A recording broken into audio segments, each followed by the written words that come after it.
Les parts que je dis qu'on va prendre, on va racheter des parts. Il faut que l'État soit fort. Si l'État n'est pas fort, vous n'avez pas de pays. Ça, il ne faut pas se leurrer. Le capitalisme ne peut qu'être sauvage. Si vous laissez le capitalisme se développer à un certain niveau, finalement, vous allez vous perdre.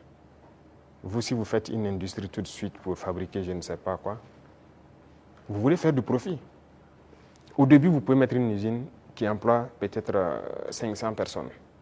Et au fur et à mesure, vous robotisez. Finalement, votre usine, vous n'avez que 10 personnes devant un ordinateur qui travaille. Les 490 sont au chômage. Nous, on est contre ce système. On régule aussi. Certes, digitalisé, mais une certaine robotisation, on est contre. Donc, on a une idéologie qu'on va dérouler au fur et à mesure, mais il faut que les gens s'adaptent à l'idéologie. C'est pour le bien-être de tout le monde. Sinon, on va se retrouver dans des situations très inconfortables. Voilà. Monsieur le Président, est-ce que ça veut dire que vous attaquez à l'économie de marché, qui est enseignée aujourd'hui en sciences économiques et avec lequel les systèmes, les jeunes économistes grandissent? Parce qu'aujourd'hui, l'État vend du yaourt à travers Faso Kosam. Vous avez annoncé les Faso-Yard. On se demande quand vous allez ouvrir les premières boutiques. Tout ça, vous prenez progressivement la place du privé. On ne sait pas quand ça va s'arrêter. D'abord, j'ai dit au ministre de l'Enseignement supérieur de me changer. D'abord, la carte universitaire a changé, mais le curricula de changer tout. Pourquoi on doit forcément apprendre leur manière de faire l'économie? On n'est pas en mesure de créer. Est-ce que c'est Dieu qui est descendu, encore, comme j'aime le dire, créer, asseoir des gens, créer l'école? Ce sont des gens qui ont inventé, qui ont créé des concepts et qui ont créé l'école. Ce sont les êtres humains qui ont créé l'école. Donc, qui ont mis des programmes, ainsi de suite. Le programme aux États-Unis est différent du programme en France, différent du programme en Angleterre, ainsi de suite. Chacun a sa manière d'enseigner sa population pour atteindre le niveau qu'on souhaite. Donc, nous aussi, on va créer notre modèle. Justement, c'est ce qui nous met en retard. Malheureusement, notre modèle d'école n'est pas bien. On a pris pour les autres, adapté, et finalement, on forme quoi? Ok, on forme beaucoup d'économistes dans ce concept. Est-ce que ça marche?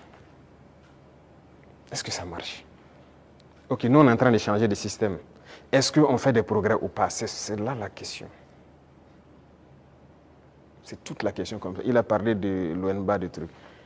Il y a des barrages qui étaient endommagés depuis des décennies, ensablés ou quoi. Cette saison, l'eau est dedans.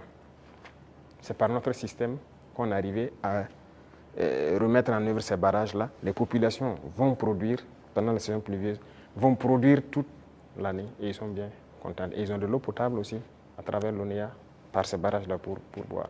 Et on va continuer comme ça. Est-ce qu'on fait ça ou bien on s'assoit, on dit non, tout doit être pour le privé? Et d'abord, cette question de privé, il y a des gens qui avaient une mentalité rétrograde, encore politicienne. Et nous avons dit aux gens de changer. Vous avez bien suivi les sorties de certains ministres. Ok, on vous donne un chantier, vous prenez l'avance de démarrage et tout, et vous faites ce que vous voulez. On vous donne un chantier de bas-fond. Dans le contrat, vous devez finir en mai pour que les paysans puissent accéder au bas-fond et puis cultiver. Vous prenez votre avance et vous vous baladez, vous faites ce que vous voulez. En avril, on passe, on regarde, vous n'avez rien fait. Vous dites non, vous partez à votre rythme, c'est comme ça. On vous contraint, vous finissez le bas-fond. Il y en a qui même qui travaillent de nuit jusqu'à aujourd'hui pour atteindre les objectifs. Pas qu'ils ne peuvent pas, mais c'est une mentalité. Et tant que le privé aura cette mentalité, ça ne va pas marcher. Moi, je vous ai dit qu'on a près de 1000 ans de retard même. Il faut rattraper. On est dans les années 1000, à la rigueur 1800. Il faut rattraper le retard, mais on ne peut pas continuer avec cette mentalité. Donc, on invite les gens à changer et à s'adapter. Vous parlez des yaourts, par exemple. Est-ce que le marché est saturé? Non. On importe. J'aimerais voir les privés rentrer dans le yaourt. Pourquoi on n'importe plus? Nous avons pris des textes pour dire que lorsque quelque chose se produit au Burkina Faso, pour pouvoir importer, il vous faut une autorisation spéciale d'importer. Ce qui stipule que vous devez payer ce qui est à l'intérieur. Lorsqu'il y a le manque maintenant, on vous autorise à importer. Voilà pourquoi les gens sont en train, vous voyez que beaucoup de privés sont en train d'ouvrir des usines et tout ça. Et si on ne passait pas par cette méthode, comment on va faire?